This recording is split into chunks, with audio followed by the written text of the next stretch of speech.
Apa sih sebenarnya? Ini barang apa sebenarnya prinsip hukum? Menurut Tergantung Prof. cara menjawabnya tergantung. Tergantung gimana Kalau maksudnya orang tuh? Indonesia biasanya membedakan antara prinsip dengan asas.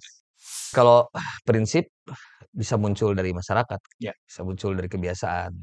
ya. Jadi gagasan-gagasan yang dan kita tidak mempermasalahkan asal usulnya prinsip itu.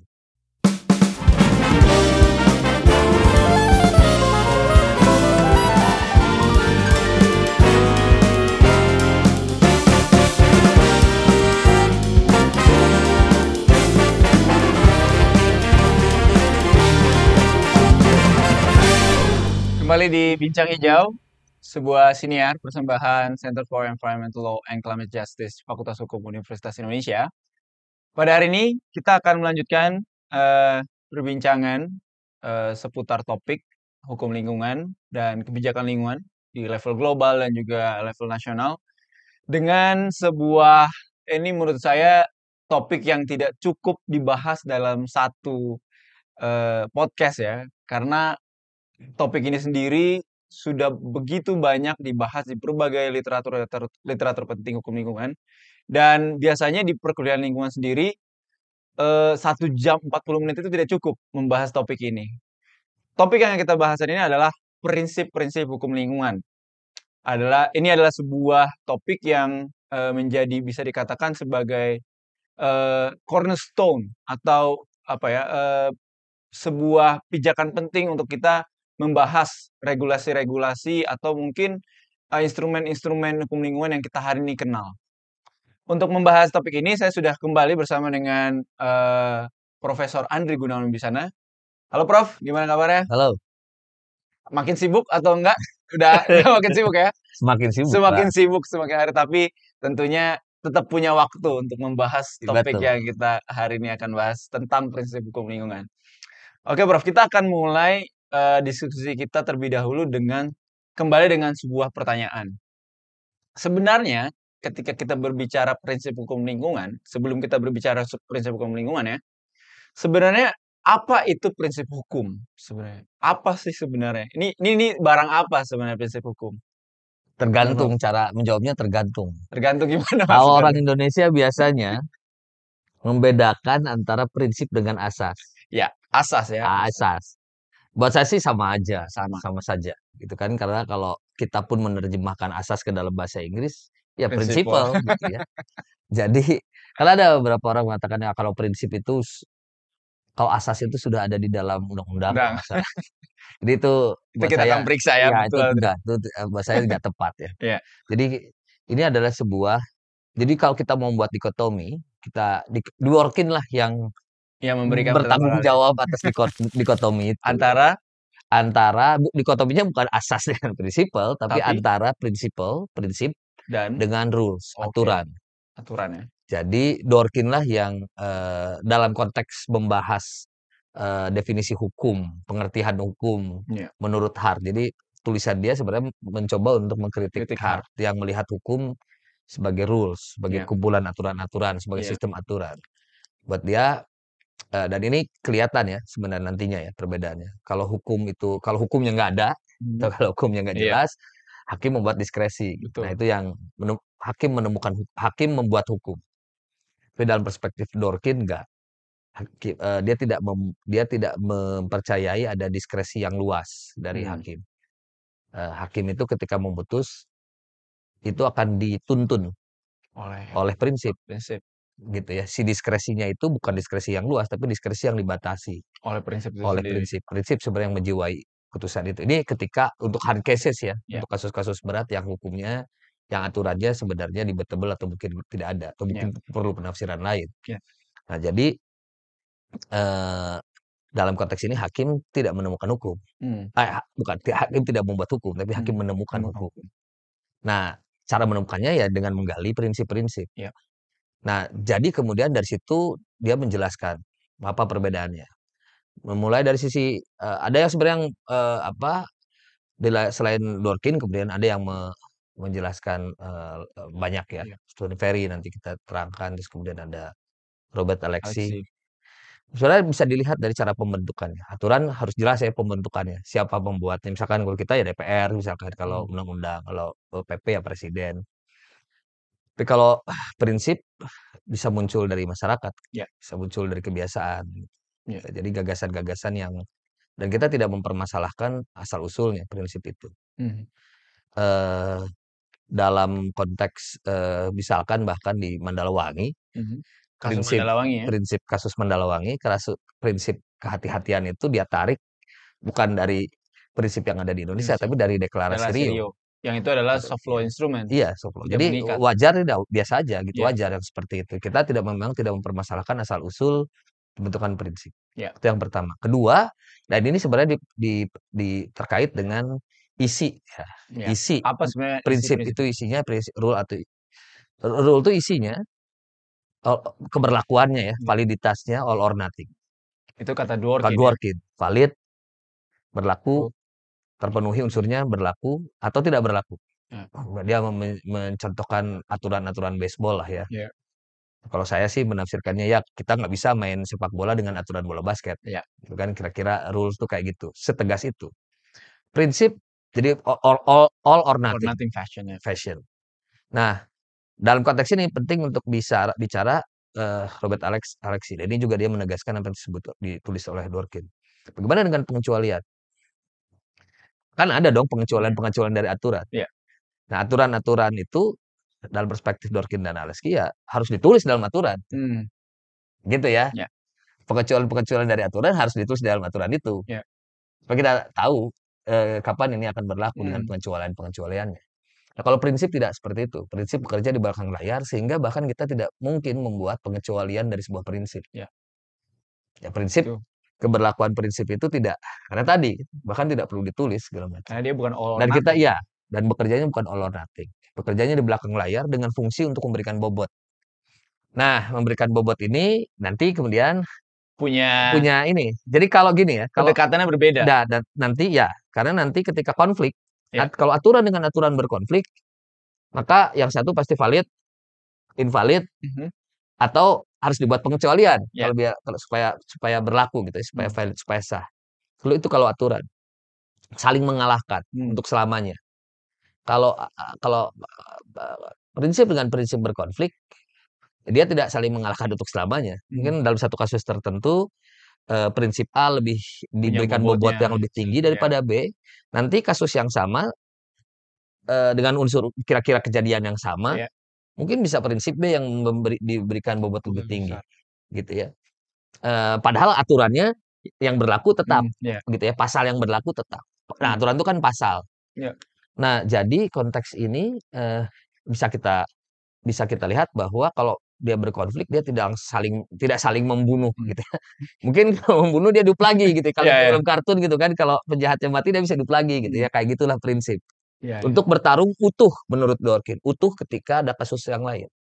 Ya. Jadi masing-masing utuh lagi, hidup lagi, utuh Ya. lagi, bertarung lagi. Karena bisa jadi bobotnya berbeda Betul. di dalam kasus itu. Hmm. Nah, inilah yang sebenarnya kalau menurut Robert Alexi, rules itu bersifat perintah yang definitif, definitive Definitive command. command. Sementara kalau eh, principle itu adalah optimization commands. Dia tidak dalam konteks ini banyak sebenarnya bisa dia memberikan bobot, Mhm. memberikan arah, Ya. atau bisa jadi memberikan alasan kenapa sebuah Kenapa? tindakan diambil. Hmm. Berikan alasan berarti dalam konteks ini istilah Stephen Perry ya. Ya. Ketika memberikan alasan sebenarnya prinsip berfungsi sebagai rationalization model Oke. of Ya, principle. ya. Jadi prinsip itu berfungsi memberikan rasional, memberikan penjelasan, memberikan alasan Hmm. kenapa sebuah putusan diambil. Ambil. Fitzmaurice bilang menjawab pertanyaan why. Ya. Kenapa putusan yang diambil ini X dijelasin Ya. karena keadilan, karena precautionary principle, karena kemanfaatan. Nah Ya. itu fungsi prinsip Fungsi prinsipnya. menjelaskan itu. Ya. Eh tetapi yang kedua ada fungsi yang kedua sebenarnya. Ini yang sebut optimization commands. Dia mengarahkan keputusan yang akan diambil Oke. Oke, jadi justru berpikirnya ke depan. Ya. Si prinsip ini akan mengarahkan sehingga kita sampai pada Satu. keputusan satu pasal, satu Ya. aturan tertentu. Hmm. Nah, ini saya kasih contoh biasanya kalau di kelas itu tentang kita akan nanti membahas precautionary principle. Precautionary principle itu kehati-hatian, Ya. asas yang sangat penting dalam hukum lingkungan Lingkungan. sejak 92. Di hampir semua konvensi lingkungan internasional yang terkait lingkungan ya, itu pasti ada Ya. precautionary principle. Salah satu yang menerapkan precautionary principle adalah UNFCCC terkait dengan penurunan emisi. Gas rumah kaca. Bisa dibayangkan waktu itu sebenarnya dibuat tahun 92. 92.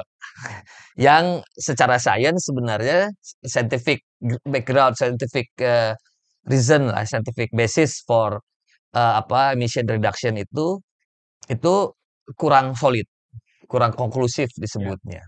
Jadi ada scientific uncertainty. Nah, tapi pasal penurunan emisinya ada Sudah di UNFCCC itu. Nah, terus kemudian ada di bagian prinsipnya, saya lupa pasal 3 ya kalau nggak salah. Dia nyebutin memang ada pasal precautionary principle. Nah, cara membacanya dari hubungan dua pasal ini, pasal tentang penurunan emisi dan pasal precautionary principle, bisa kita lihat dari dua model prinsipnya Stephen Ferry ini. Pertama, kalau kita melihat pasal penurunan emisinya dulu, kita kan bertanya, mengapa sudah tahu tidak pasti climate change ini, kenapa emisi harus diturunkan? Karena ada precautionary principle. Nah, itu rationalization model principle. Tapi kalau kita bacanya dari depan, dari pasal tentang precautionary principle-nya dulu, karena ada bunyinya kan ketika terjadi ancaman yang serius bagi lingkungan yang tidak bisa dipulihkan, maka tindakan pengurangan emisi tidak bisa kita tidak dilakukannya pencegahan.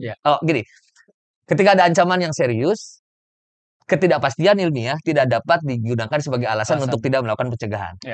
Jadi ketidakpastian ilmiah tentang dampak perubahan iklim tidak bisa dijadikan alasan untuk tidak melakukan penurunan emisi, gitu kan? Betul. Nah, dari situ maka kalau kita bacanya dari prinsip itu, maka pasti nantinya ke depannya kita bisa memprediksi nanti akan ada pasal tentang penurunan emisi, gitu kan? Ya, betul. Jadi kita bisa lihat bacanya ke belakang atau bacanya ke depan. Ya, titik pijaknya yang berbeda. Dari prinsip itu. Tapi bisa kita lihat sebenarnya makna dari prinsip dan rules ini itu yang penting. Meskipun sebenarnya perlu digarisbawahi bahwa pembagian Dworkin yang begitu ketat tentang rules dan principles ini itu sebenarnya makin lama relevankah?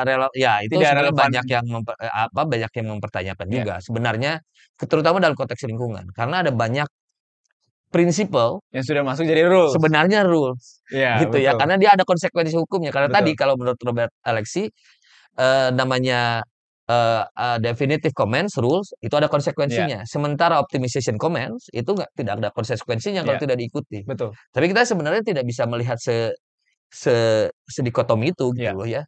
Karena bahkan ada beberapa prinsip di dalam hukum lingkungan internasional yang kalau itu dilanggar, dan saya rasa itu preventive action misalkan, prinsip pencegahan, itu kalau dilanggar ada konsekuensi hukumnya. Betul. Nah, jadi buat saya sebenarnya itu mungkin sudah bukan lagi prinsipal dalam konteks Dworkin ya. Kalau dalam kacamata Dworkin itu bukan prinsipal. Ya, saya jadi ingat satu buku yang ditulis oleh sahabatnya Prof. Andre ya, Nicolas de Sandler. Dia judul bukunya itu memang seperti menggambarkan apa yang tadi kita diskusikan, bahwa dikotomi antara prinsip dan juga rules itu tidak lagi relevan karena banyak yang tidak relevan. Iya, banyak yang tidak relevan karena prinsip hukum yang dulu mungkin hanya sekedar political slogan, itu sudah sekarang bahkan lama-lama jadi rules. Gitu. Termasuk dalam hal ini ada pergeseran. Iya, dalam hal ini adalah preventive action menjadi salah satu contohnya begitu ya. Di Indonesia prinsip kehati-hatian itu malah bahkan dijadikan dasar untuk membatalkan keputusan dan bahkan mengubah dari perbuatan melawan hukum kepada strict liability. Tapi gitu. Itu isu lain yang kita nanti perdebatkan lah. Tepat atau tidak penafsirannya, tetapi artinya prinsip ini tidak diletakkan dalam konteks Dworkin kalau di Indonesia, jadinya di dalam putusan-putusan itu. sebagai tidak diletakkan dalam prinsipnya Dworkin lah kira-kira Oke. gitu. Oke, ini pemanasannya udah menarik banget ya sebelum kita bahas eh, inti sebenarnya dari prinsip hukum lingkungan ini sendiri. Nah, begini Prof, di dalam eh, soft law instruments dan juga mungkin sekarang udah ada di treaty, ada di hard law instruments, itu kan memang banyak ya prinsip Prinsip-prinsip hukum lingkungan itu sangat banyak gitu. Mm-mm. Kalau kita tahu di beberapa international agreements, perjanjian-perjanjian internasional kita kenal ada namanya state responsibility. Mm-mm. Kita mengenal mungkin ada juga namanya responsibility of state atau mungkin dalam di hukum domestik kita kenal public trust doctrine. Lalu kita mengenal principles of preventive action atau prinsip pencegahan. Kita mengenal prinsip kehati-hatian yang tadi Prof sudah sampaikan. Ada juga prinsip pencemar membayar. Ada juga keadilan antar generasi dan juga intragenerasi. Lalu mungkin bahkan yang terbaru yang banyak dibahas adalah Non-regression, non-regression gitu. Ada juga common but differentiated differential responsibility. responsibility. Nah, dari begitu banyak prinsip ini, Prof, kira-kira Prof melihat prinsip mana yang memang dalam hal ini relevan dengan untuk kita bahas karena punya bobot. Walaupun kita tidak ini ya, kita tidak Tidak terbatas tidak pada itu. terbatas, tapi walaupun kita mengakui bahwa prinsip yang lain pun punya Sebenarnya yang kualitas ada yang di sama. beberapa putusan jadi menarik atau di beberapa Gimana? putusan atau beberapa di undang-undang. Mungkin kita Nah, ini mulai dari kita bicara bicara berbeda ya antara prinsip yang ada di dalam undang-undang lingkungan ya. dengan prinsip yang kita bicarakan. Karena bisa jadi prinsip yang kita bicarakan ini Mhm. tidak ada di dalam Undang-undang lingkungan undang-undang. ya. Sementara yang ada di dalam undang-undang lingkungan nggak ada di sini. Ya. Contoh ya, contoh. Indonesia ini terbiasa menganggap kemanfaatan sebagai sebuah prinsip, Iya. asas manfaat Iya gitu iya ya. iya iya. Nah, itu sebenarnya dan itu ada dalam undang-undang lingkungan. Namun tidak jelas sebenarnya apa maksudnya Enggak, gitu. buat saya Oh, sih itu tidak. Saya iya. lebih dan itu tidak sesuatu yang biasanya memang dalam literatur hukum lingkungan itu nggak tidak dibahas lebih Iya. detail di luar ya, Iya. di luar. Jadi eh ada yang kita memang harus harus pilah-pilah. Iya. Tapi ada beberapa yang memang penting. Contoh tadi sudah disebutkan State beberapa, responsibility, state responsibility, tanggung jawab negara, eh apa prinsip pencegahan, pencegahan, pencegahan dan kehati-hatian, kehati-hatian, terus pencemaran kemudian membayar, pencemaran membayar. Tapi ada yang keadilan, tentu keadilan saja antar ya generasi, keadilan. intergenerasi, Iya, CBDR, sembilan RC, RC, common but differentiated terus responsibility. kemudian eh, ada banyak lah ya. Iya, Cuma banyak. memang kita karena waktu kan kita nggak bisa Iya. tidak bisa membahas semua. Nanti kita bisa pilih saja. Ada Iya. yang di dalam putusan, ada yang di dalam undang-undang. Mhm. Dan itu menarik bagaimana kalau kita melihat hakim di Indonesia menafsirkan ini Iya. dan kira-kira sejauh mana sih Iya. gitu ya tepat atau tidak tepat. Nah, mungkin kita Terus mulai dari state responsibility dulu, ya, Prof. State responsibility ini kita apakah memang bisa kita terjemahkan sebagai tanggung jawab negara? Karena kan kalau kita terjemahkan secara letterlek ya itu adalah tanggung jawab negara. Tapi memang apakah yang dimaksud tanggung jawab negara ini sama gitu dengan nah state ini responsibility? termasuk yang tadi saya katakan yang kita di dalam yang kita harus hati-hati Ya, karena apa yang ada di Indonesia belum tentu sama dengan apa yang ada betul, diatur di luar negeri. betul. Salah satu yang tidak sama adalah tanggung jawab negara ini. Tanggung jawab. Kalau state responsibility kita terjemahkan sebagai tanggung jawab negara, itu kita tidak akan menemukannya di literatur di luar Ya, sebagai state responsibility. Kenapa? Karena state responsibility di luar lebih spektrumnya lebih kepada no harm principle. Jangan menyebabkan kerugian bagi orang lain dan ya, bagi wilayah negara lain. Jadi ya. perspektifnya adalah perspektif transboundary pollution gitu ya. Jadi kalau kita bicara soal state responsibility biasanya perspektifnya adalah perspektif tidak merugikan negara lain. Mhm. Nah, kalau merugikan negara lain kita liable. Ini kan Ya, salah satu prinsip yang sebenarnya cukup tua betul. kan. Trial smelter segala Kasus ada Trans banyak Smelter kasusnya, ya. Food Ya, Channel lah segala ya, macam. Dan terakhir kan Nicaragua versus Costa Costa Rica, Rica, ya. ya. Costa Rica versus Nicaragua. Nah, itu ada Pembahasan penjabaran tentang tentang state ini state responsibility. responsibility gitu. Dan biasanya kalau Vikunya report menafsirkannya kan diturunkan nih. Hmm, Nah, ini menarik nih. Sepertinya Vikunya menggunakan dua dikotomi hmm. rules-nya hard ya, Oke. istilah hard. Jadi state responsibility itu ada primary rules Ya, dan ada secondary rules. Primary rules adalah aturan-aturan yang berisi tentang kewajiban-kewajiban mhm. dalam perspektif hukum internasional tentu Ya, saja ya. Nah, pelanggaran terhadap itu. Jadi pelanggaran terhadap kewajiban benar. itu. Secondary rules adalah aturan-aturan tentang konsekuensi Fungsi. apabila primary rules dilanggar. Jadi ini sebenarnya tentang sistem pertanggungjawaban perdata ya. Data. Kalau kita mungkin berdasarkan negligence lah ya, melawan hukum, Oh, unlawful act, unlawful conduct. Nah, jadi sebuah perbuatan yang dianggap sebagai perbuatan negara yang melanggar apa yang batas-batas ya negara ya, yang yang mengakibatkan melanggar kerugian. kewajiban negara, Ya, kewajiban. yang melanggar primary rules tadi, yang di yang merugikan negara lain itu kemudian membuat negara bertanggung jawab untuk nah ini Kerugian yang terjadi. secondary rules-nya Ya. apa? Menghentikan pelanggaran, eh, tidak mengulang pelanggaran, melakukan restitusi, Ya. melakukan kompensasi, dan memberikan satisfaction. Itu Hmm. atau ya, Ya. Jadi ada urutannya. Nah, responsibility itu bercerita sebesar itu. Eh, bahkan punya kecenderungan bukan dan semua banyak tulisan yang mengatakan ini ya. Demikian bahwa karena dia ada di prinsip 21 dan prinsip 2-nya. Prinsip 21 Stockholm Oke. Declaration dan prinsip 2 Rio Rio. Declaration itu dimulai dari kedaulatan. Hak. Dimulai dari haknya siapa? Haknya negara untuk melakukan pengelolaan lingkungan sesuai dengan atau melakukan kebijakan ekonominya lah ya, sesuai dengan kebijakan sendiri. Tapi pada saat yang sama negara juga memiliki beban tanggung jawab. Nah, di sini responsibility muncul kata responsibility. State juga memiliki responsibility untuk apa? Untuk menjamin bahwa kegiatan di dalam wilayahnya itu tidak menyebabkan kerugian bagi negara lain atau wilayah di luar yurisdiksi si negara ini. Jadi perspektifnya memang apa ya, hanya kedaulatan gitu ya. dan keluar bukan perlindungan keluar bukan jadi kedaulatan mulainya terus kemudian perspektifnya keluar dan yang ketiga yang penting adalah ini kaitannya dengan konsekuensi hukum. Kalau sebuah perbuatan yang dianggap sebagai attributable to the state gitu ya, bisa diizinkan, bisa dilakukan oleh negara itu sendiri atau kegiatan itu memang diizinkan oleh negara gitu ya. Itu dianggap sebagai perbuatan negara, jadi negara liable kira-kira gitu. Jadi perspektifnya bukan tentang perlindungan lingkungan sebenarnya, tapi soal liability, soal pertanggungjawaban negara. Kita juga harus membedakan antara state responsibility dengan state liability. Iya, betul. Karena di hukum internasional itu kalau bicara tentang state liability itu kalau dalam rezim nasional itu kita sebut sebagai strict liability.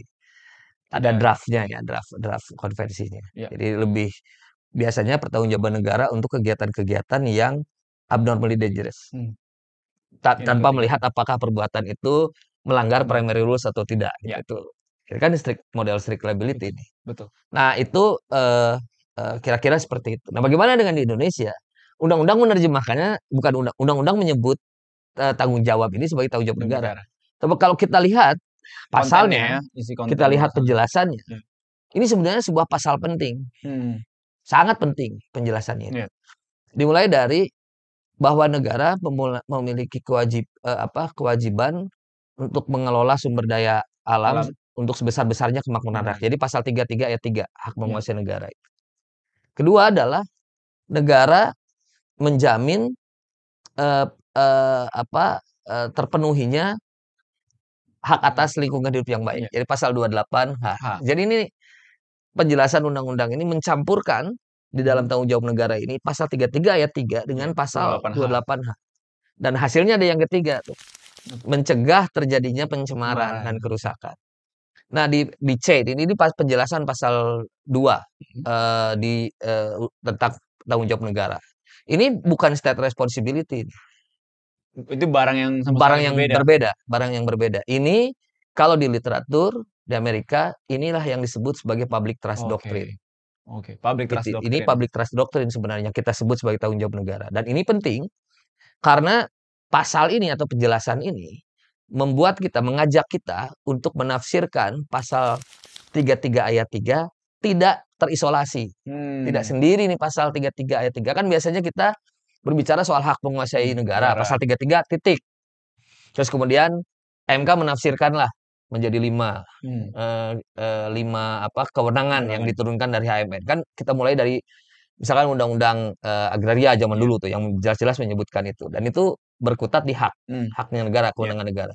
Kemudian MK menafsirkan itu lagi Ya, ada Ada beberapa 5 dan itu 5 itu ada hierarkinya. Yang paling tinggi itu mengelola sendiri. sendiri.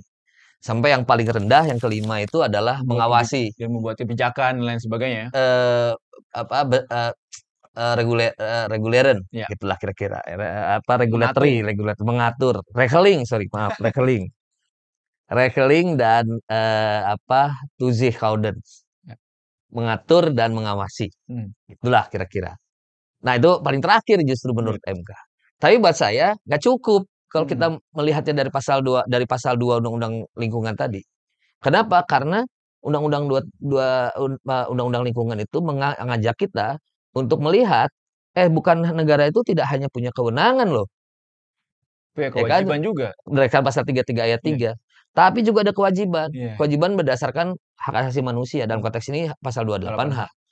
Dan ini menarik nih, karena kewajiban itu menunjukkan bahwa negara punya kewajiban untuk protect, to fulfill, to respect. Ya. To protect, to respect, to fulfill. Fulfill belakangan.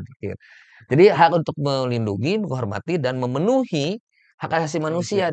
Negara punya kewajiban itu. Dalam konteks ini hak atas lingkungan hidup Ya, layak. dan ya gitu. Dan makanya konsekuensi dari campuran itu adalah yang poin C-nya nih, ditanggung Ya. jawab itu di penjelasan pasal 2 itu, yaitu Hmm. kewajiban untuk mencegah terjadinya pencemaran. Cemar. Nah, ini sebenarnya buat yang C ini, buat saya ini penting nih, kewajiban untuk mencegah. Hmm. Buat saya secara implisit dari C itu ada kewajiban lain. Kewajiban apa? Ya kalau sudah terjadi pencemarannya atau kerusakannya, negara wajib menjamin pemulihan. Ya. Bisa dia sendiri yang melakukan atau bisa pencemar yang melakukan pemulihan itu. Hmm. Tapi artinya poinnya adalah tanggung jawab negara ini merupakan sebuah alternatif penafsiran buat saya ya, selama ini tentang campur tangan negara. Dia tidak hanya didasarkan kepada hak negara untuk menguasai sumber daya alam, tapi juga kewajiban negara. Jadi bukan hanya hak, tapi juga ada kewenangan gitu, tapi juga ada kewajiban di situ. Ya. Kewajiban untuk menjamin bahwa lingkungan hidup ini sehat, baik gitu ya, bisa dinikmati, Ya. sehingga tidak terlanggar hak atas lingkungan. Dan kalau ternyata terjadi pencemarannya atau kerusakannya, maka negara punya kewajiban untuk memulihkan, melakukan pemulihan atau menjamin lah terjadinya adanya pemulihan. Ya. Karena bisa jadi dilakukan oleh pihak lain. Ya. Menurut saya itu pesan penting dari tanggung jawab negara ini. Oke, berarti jika kita bandingkan dua prinsip ini adalah dua prinsip yang berbeda gitu. Sama-sama penting. Namun punya bobot yang penting Yang sangat dalam penting. pengelolaan sumber daya alam. Kalau dan yang juga responsibility nantinya ke munculnya tanggung jawab negara dalam konteks responsibility, termasuk nanti pembayaran kompensasi dalam konteks transboundary pollution gitu ya. Kalau yang tanggung jawab negara, makanya saya sih terjemahkan tanggung jawab negara ini sebagai responsibility of state. Oke, beda untuk jadi membedakan dari state responsibility. Nah, atau ya public trust doctrine yang lebih banyak lebih umum gitu ya. Nah, itu menjamin bahwa negara bertanggung jawab atas lingkungan yang ada di negara secara ini.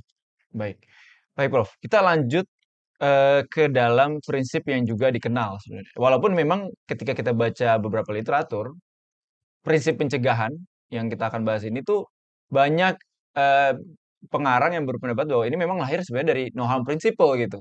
Dari dulu yang fokusnya hanya kepada obligation of result, karena kan ya udah kamu nggak boleh menghasilkan kerugian dan fokusnya adalah melindungi teritori dari negara tersebut. Sekarang tuh seperti ada peralihan. Memang dimulainya juga dari deklarasi Stockholm gitu. Ketika memang sudah memasukkan bahwa tidak boleh mengakibatkan kerusakan lingkungan di negara lain. Lalu itu berkembang terus-menerus sampai hari ini kita akan mengenal sebagai prinsip pencegahan yang tidak hanya berbicara soal kamu tidak boleh merugikan teritori merugikan negara lain, tapi juga ada obligation of conduct. Kamu harus melakukan upaya-upaya tertentu. Boleh, Prof, kita dalami bersama. Ya, apa yang sebenarnya dimaksud? Sebenarnya tidak. Nah, ini unik. Ya. Karena tidak eksplisit di undang-undang kita. Ya. Entah gimana ya. Tapi ini sebenarnya sebuah prinsip sangat penting. Ya. Karena sekarang kan tadi ya, taruhlah misalkan sudah ada kewajiban. Ya. Taruhlah sudah ada pencemaran, ada kerugian bagi negara lain, gitu ya. Maka akan dilihat tuh nanti tuh, apakah karena tadi dasarnya adalah pelanggaran primary rules, Hmm. kewajiban-kewajiban. Iya. Nah, kewajibannya itu apa? Kewajibannya itu untuk mencegah kan, Iya. gitu kan. Nah, kewajiban untuk mencegah ini apa? Ada upaya-upaya kan, itu Iya. kan yang dijelaskan di Sedelir. Hmm. Biasanya dalam bentuk AMDAL, Iya. dalam bentuk peraturan perundangan, Hmm. dalam bentuk baku mutu lah segala macam. Harus melakukan due Iya, diligence tertentu lah ya. due Due diligence. Due diligence itu. diligence itu ukurannya. Itu yang kemudian kita sebut sebagai obligation of conduct, Conduct. bukan resultnya, Ya. gitu ya. Jadi artinya kalau itu sudah dilakukan, Mhm. negara bisa lepas dari pertanggungjawaban, Ya. meskipun pencemarannya ada, Oke. gitu ya. Tapi sekarang bisa bisa kita lihat juga sih sebenarnya, apa, bahwa banyak undang-undang kita atau banyak instrumen dalam undang-undang kita yang ditujukan memang untuk mencegah. Mencegah. Nah, mencegah ini apa sih yang kita cegah Iya, gitu iya, kan? betul. Pertanyaannya, kenapa Ah, harus mencegah? ya Ini dan kan preventif, ini kan melakukan pencegahan dari awal dan gitu. apa sih yang dicegah? Bahaya kan Ex tentu ante saja ya kalau ya. nggak salah. Bahaya ex ante sebelum kejadian Iya. gitu kan. Sedia payung sebelum hujan lah. Tapi kita kan tahu hujannya Iya. gitu. Nah, sekarang kita bicara environmental harm. Itu yang kita akan cegah. Nah, nyegah ini seperti apa? Kita bicara dulu tadi instrumennya dulu ya. Iya. Instrumennya dulu biasa lewat apa, undang eee, proses perizinan, Mhm. atau, termasuk Risk assessment risk mungkin. assessment, AMDAL, AMDAL. sampai keluar nanti izin Iya. gitu ya. Atau lewat, penetapan baku mutu. Karena buat saya baku Standar mutu juga itu adalah standar minimum supaya tidak terjadi kan, supaya tidak pelampauan. terjadi pelampauan, supaya tidak terjadi pencemarannya. Terutama ini baku mutu emisi Emisi atau effluent, supaya si sungainya tidak tercemar tercemar. atau udaranya tidak tercemar. Iya. Kita buat itu. Nah, fokus pada, apa, pencegahan ini kemudian, bisa juga sebenarnya dilakukan lewat pengadilan kan, Oke. Betul. ya dong? Betul. Eee, di Indonesia ya lewat, petun Gugatan-gugatan, oh, petun ya? misalkan, karena di petun itu kan izin yang Iya. digugat. Tentu saja ini mensyaratkan petunnya berpikir bahwa, akibatnya masih potensi, namanya juga Hmm. Hmm. pencegahan ya kan. Hmm. Nah, ini yang saya sesalkan dari beberapa putusan di, Indonesia. Indonesia termasuk kasus celukan bawang Hmm. yang di Bali, PLTU celukan PLTU bawang. Celukan Bawang. Itu gugatannya di NO, di Anu itu petunnya tidak tidak diterima diterima. dengan alasan dampaknya belum ada. Hmm. Dan ini mengulang kejadian dulu ketika ada gugatan terhadap, kapas transgenik, Oke. izin kapas transgenik. Itu bayangin dalam 20 tahun pemikirannya nggak berubah gitu ya. Nah, padahal sebenarnya ya tentu saja namanya juga izin yang dirubah, Iya. digugat Iya. gitu ya. Tentu saja belum dalam banyak kasus kemungkinan belum terjadi akibatnya. Hmm. Bahkan bisa jadi kegiatannya pun masih berupa di tempat lokasi kegiatan masih cuma plang aja Iya, betul. gitu ya. Pabriknya pun belum dibuat, Hmm. belum beroperasi gitu. Tapi kan di sinilah tujuan betul. Karena kita yang bisa digugat adalah izin, berarti memang kita hakimnya sebenarnya pengadilan perlu me me me me ya me apa, me menafsirkan bahwa kalau yang digugat izin ya pasti tentu saja kerugiannya belum ada. Iya. Nah, jadi, sekarang di Perma 1 2023 dipertegas sebenarnya, supaya tidak lagi terjadi seperti itu. Hmm. Jadi yang dimaksud kerugian karena pasti dasarnya orang biasanya di Indonesia menggugat ya karena ada kerugian kan. Iya. Kerugian di sini bukanlah kerugian selalu harus kerugian yang Nyata. nyata, tapi juga Kerugian. potensial. Nah, Betul. kalau hakim membuat menerima gugatan semacam ini yang kerugiannya memang belum terjadi tapi berpotensi, maka pengadilan bisa kita tempatkan sebagai sarana untuk mencegah. Jadi tidak hanya Hmm. peraturan perundang-undangan Ya. tuh atau instrumen-instrumen perizinan yang bisa dipakai untuk mencegah baku mutu lah Hmm. tadi AMDAL bukan itu. Tapi bahkan pengadilan pun bisa. Berarti dalam hal ini kita bicara risk regulation atau pengaturan terhadap resiko itu tidak hanya terpusat pada eksekutif ya, tapi Iya, juga harusnya regulation judicial ya, itu. Jadi judicial bisa melakukan melakukan itu. risk regulation. Iya, tuh. Oke, Prof. Tadi kan kita bicara pencegahan itu adalah tadi Prof bilang dampaknya sudah jelas gitu kan, sudah ada.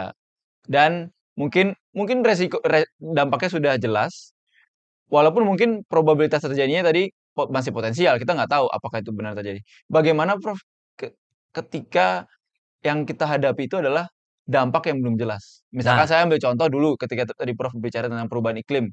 Tahun 90-an itu kan kita belum jelas sebenarnya dampak dari perubahan iklim ini apa sih? Apakah dalam hal ini pencegahan itu masih relevan gitu? Atau kita butuh prinsip yang baru? karena bisa kemungkinannya begini. Kemungkinannya ya, bukan Hmm, hanya dampak yang belum jelas ya, sebenarnya. Jadi begini, kita itu ketika tadi kan mencegah sesuatu suatu lah ya, risiko ya. mencegah sesuatu bahaya Terjadi. gitu ya, sesuatu yang belum terjadi. Itu sebenarnya sesuatu yang belum terjadi, yang tidak diinginkan itu, Ya. sesuatu yang tidak diinginkan tapi belum terjadi. Ya, itu punya dua komponen. Ya. Komponen pertama adalah kalau terjadi seberapa bahaya, itu kita sebut Magnitude of damage. magnitude-nya, ya, magnitude-nya. Seberapa bahaya dia. Kedua adalah berapa peluang terjadinya, Probabilitas ya. probabilitasnya.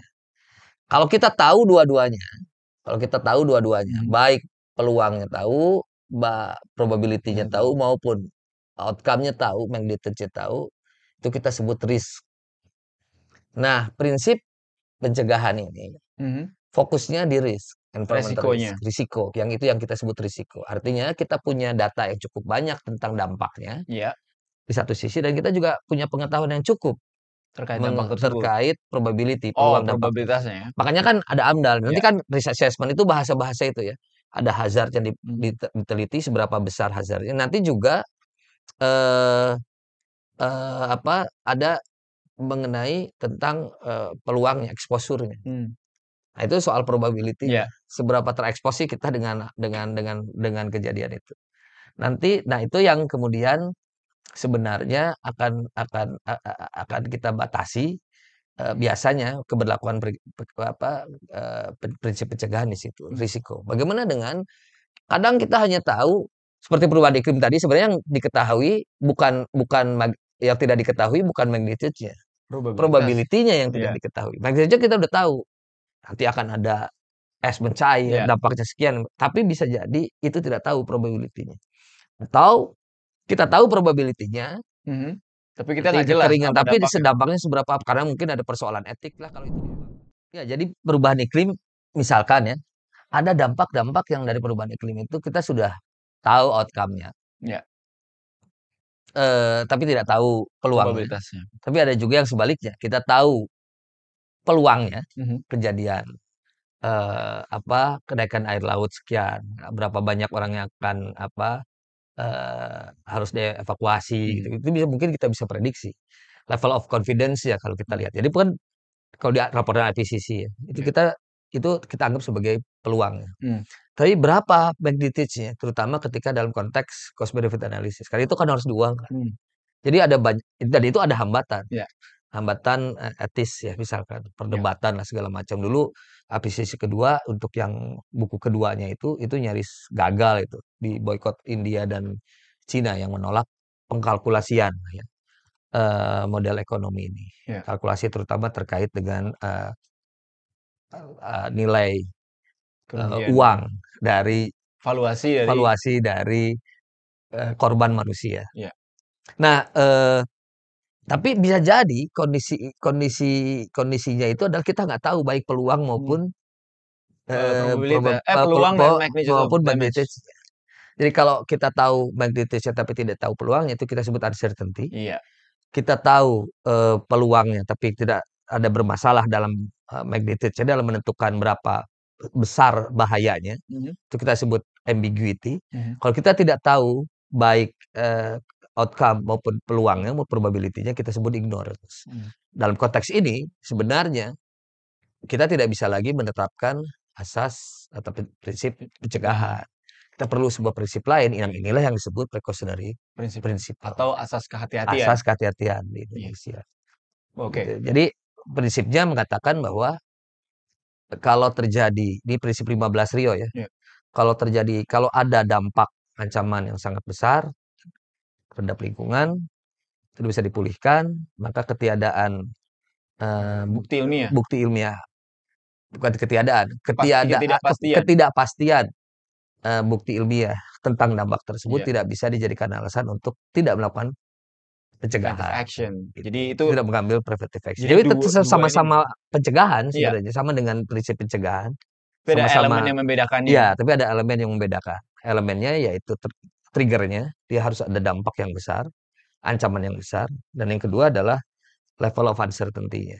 Iya, Kalau level of uncertainty, level of incertitude lah ya. iya, Kalau precautionary ketidakpastian. principle untuk bekerja dalam konteks ambiguity, Hmm, uncertainty dan ignorance, pencegahan dalam konteks risk. Tentu saja dalam konteks precautionary principle, pesannya ya, semakin mendekati risk, semakin pesan pencegahan itu semakin keras. Karena misalkan kalau sudah preventive action, kalau risk, kalau kita tidak melakukan pencegahan, mhm, maka kita liable, iya, bertanggung jawab. Jadi ada konsekuensi hukumnya. hmm, Jadi, tapi semakin jauh dari risk, iya, semakin oke, diarahkan untuk pencegahan, mhm, tetapi semakin semakin menjadi prinsipalnya Dworkin, iya, gitu kan? iya, Bukan lagi rule, true. gitu. Jadi ini sebuah spektrum sebenarnya ya, Hmm, dilihat dari pesan untuk melakukan pencegahan itu. hmm.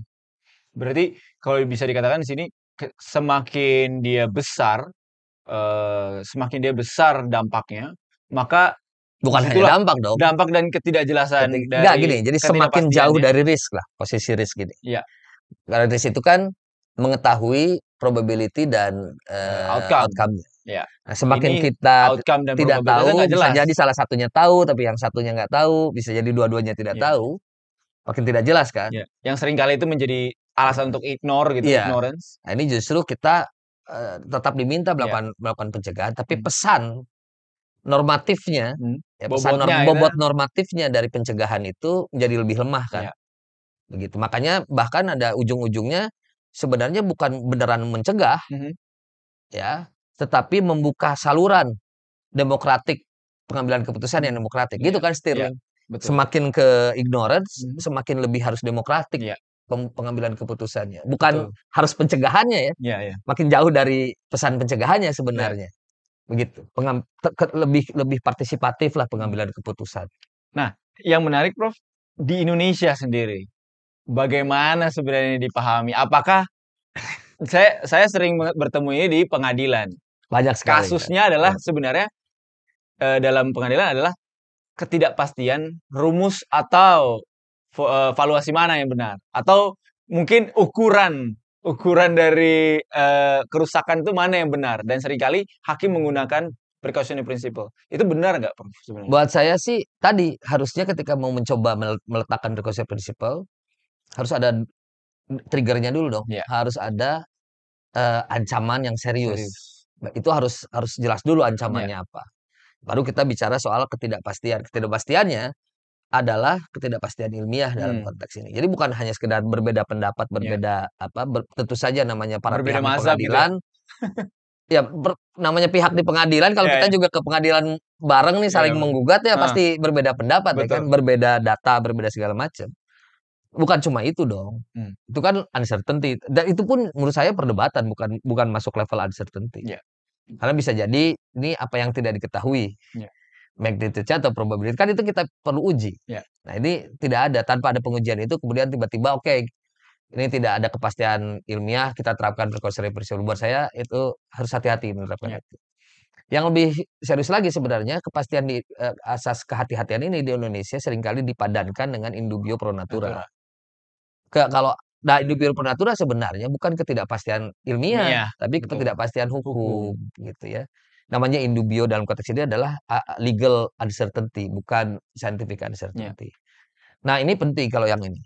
Kalau yang ini penting karena dampak dia menjadi guidance dalam pengambilan keputusan. iya, Tapi lagi-lagi bukan dalam konteks memilih pendapat mana yang yang benar, mana, tapi justru patokannya adalah ada norma yang bentrok. Namanya legal uncertainty itu ada undang-undang ini versus undang-undang iya, ini. Sama-sama mengatur, tapi ngatur yang beda. hmm, Mana yang harus kita dahulukan? Yang pro lingkungan, betul. Dalam gitu hal ya. ini Ada legal makanya ya, uncertainty, bukan bukan tadi ya, si saksi ahli A bilang, "Ini yang kebakaran lahan 100 hektar," saksi ahli B dari tergugat bilangnya cuma 5 hektar. komentar, Udahlah kita percaya yang 100 hektar berdasarkan in dubio pro natura. Enggak, tidak iya, seperti itu. Karena Yang in dubio di sini dalam konteks in dubio pro natura haruslah legal uncertainty, bukan scientific uncertainty. Ya, menurut saya perlu investigasi yang lebih mendalam dari kita ya, termasuk penegak hukum ketika menerapkan apa itu in dubio pro natura, apa itu precautionary principle. Oke, yang terakhir mungkin Prof, prinsip yang juga banyak kita bahas adalah polluter pays principle atau prinsip pencemar membayar. Bagaimana sebenarnya pengaplikasiannya di Nah, Indonesia? undang-undangnya keliru. Kenapa begitu? Karena undang-undang menjelaskan muncul pasal kata pencemar membayar itu di dalam penjelasan pasal 87. Itu tentang pertanggungjawaban perdata berdasarkan kesalahan, pasal 87. Jadi penjelasannya bilang ini, pasal ini adalah penerapan dari asas pencemaran membayar. Seolah-olah pencemaran membayar itu hanya diterapkan lewat liability rules. Dan yang based on fault lagi ya, berdasarkan kesalahan. Padahal pencemaran membayar ini adalah sebuah gagasan internalisasi eksternalitas. Bahasa hukum untuk internalisasi eksternalitas. Memaksa orang yang mengeksternalkan biaya-biayanya sehingga menjadi biaya sosial, yaitu pencemaran, itu dipaksa untuk diinternalkan, dihitung tuh biaya itu gitu. Macam-macam instrumennya, bisa lewat pajak, pajak lingkungan, lewat mungkin Kementerian Kontrol, tergantung lah ya, tergantung lewat, termasuk insurans, banyak instrumen ekonomi, banyak sebenarnya instrumen yang bisa kita pakai untuk melakukan internalisasi eksternalitas itu. Jadi tidak boleh dibatasi hanya sekedar pertanggungjawaban atau bahkan sebuah bentuk pertanggungjawaban. Enggak, itu karena harus dilihat dari tujuannya sebenarnya apa. Lihatnya dari tujuannya. Nah, inilah yang sebenarnya menjadi dasar, prinsip ini yang menjadi dasar bagi pasal-pasal instrumen ekonomi di dalam undang-undang lingkungan. Harusnya itu. Iya. Tapi itu tidak pernah ada rujukan ke sana? Tidak. Menurut saya sih tidak terlihat. Berarti itu inti kekeliruannya adalah hanya mereduksi. Dan menurut saya mungkin karena apa ya? Dia tidak paham mungkin. Enggak, buat saya sih terlalu terburu-buru lah membuat itunya. Sehingga padahal sebenarnya penting untuk melihat instrumen ekonomi dalam perspektif internalisasi eksternalitas. Oke, baik. Sehingga karena waktu itu memang pemikirannya kalau instrumen ekonomi berarti sukarela, itu kan jauh berbeda sekali. Pemahamannya waktu itu memang instrumen ekonomi itu berarti pemerintah nggak ngapa-ngapain gitu, back off. Nah, itu tidak tepat. Pemikiran yang tidak tepat terhadap instrumen ekonomi, karena justru pajak lingkungan kan menerapin pemerintah, yang mengutip pemerintah. Betul. Jadi karena tujuannya adalah tadi internalisasi eksternalitas. Keliru di situ, ya keliru di imbasnya kemana-mana. Baik ya, tadi Prof sudah sedikit menjelaskan, tadi ada kekeliruan yang memandang hanya sekedar polluter pays principle sebagai instrumen ekonomi, sehingga seperti pemerintah ya tidak melakukan apa-apa, tidak ada command and control, tidak ada campur tangan pemerintah gitu ya, bisa dibilang bahasanya. Tidak ada lagi campur. Tapi juga keliru lainnya juga dia menafsirkannya dalam konteks perdata. Perdata berdasarkan kesalahan. Betul. Seolah-olah yang strict liability yang tanpa kesalahan itu bukan pencemar membayar. Buat saya itu tidak tepat. Betul. Baik, karena keterbatasan waktu Prof, kita akan bahas itu nanti dalam konteks mungkin smart regulation ya. Kita mungkin akan lebih bisa membahas ya bagaimana sebenarnya harus mengkombinasikan berbagai instrumen ini. Namun karena kita terbatas waktunya, kita akan menjelaskan itu mungkin di episode selanjutnya ya Prof ya. Baik, terima kasih untuk seluruh penonton yang sudah mengikuti percakapan hari ini. Kita akan melanjutkan episode selanjutnya dengan topik-topik hukum lingkungan yang menarik. Terima kasih Prof sudah berdiskusi hari ini. Kita jumpa di episode selanjutnya. Bye-bye.